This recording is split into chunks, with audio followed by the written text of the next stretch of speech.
আমার এক ভাই আমার কাছে সাহায্যের জন্য আমি টিভিতে তখন কাজ করি যে হুজুর আমার অনেক কোটি টাকার সম্পত্তি বিজয়নগরে,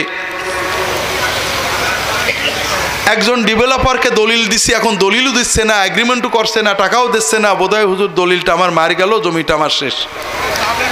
অনেকে বলছে অমুক হুজুরের কাজ গেলে জেন দিয়ে করে দেবে, অমুক হুজুরের কাজ তদবির করে দেবে, কিন্তু আপনারা বলেন এইসব তদবির শিরক, এইসব তদবির ঈমান থাকে না।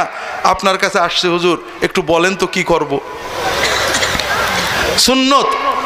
সুন্নত কয়েকটা দোয়া আল্লাহ তাআলা মানুষের জুলুম থেকে বাঁচার জন্য রাসূলুল্লাহ সাল্লাল্লাহু আলাইহি ওয়াসাল্লাম শিখিয়েছেন। বললাম যে এই দোয়াগুলো মুখস্থ করবেন, 3টে না 4টে দোয়া।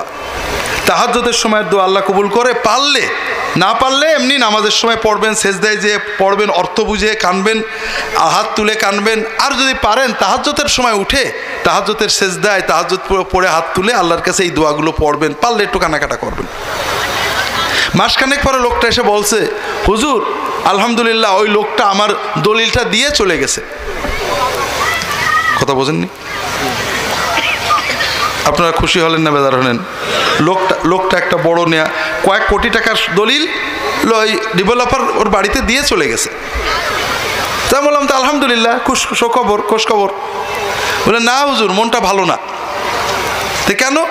বলে হুজুর আপনার কথা মতো আগে তো আল্লাহর কাছে কানতে পারেননি, এখন জমির লোভে জমির ভয়ে তাহাজ্জুদে সেজদায় যে কান্নাকাটা করছিলাম, কিন্তু আল্লাহর কাছে কানতে যে কত মজা, এত আরাম শান্তি লাগছিল হুজুর আল্লাহর কাছে দোয়া করে চোখের পানি দিয়ে।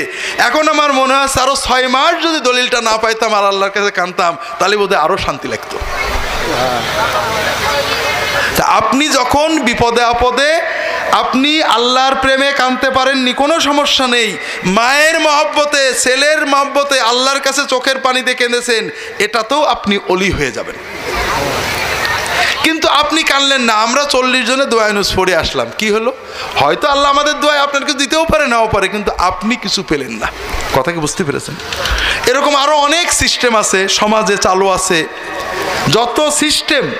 যেমন মিলাদ পড়বেন, নবীজির সিস্টেম কি? তুমি সোমবারে, তুমি আমার জন্মদিন পালন করতে চাও, সোমবার আমার জন্মবার, সোমবারে রোজা রাখবে। তুমি আমার দরুদ পড়তে চাও, ঘরে বসে বেশি বেশি দরুদ সালাম পড়বে। এটা আপনার জন্য সহজ না? সহজ না কঠিন?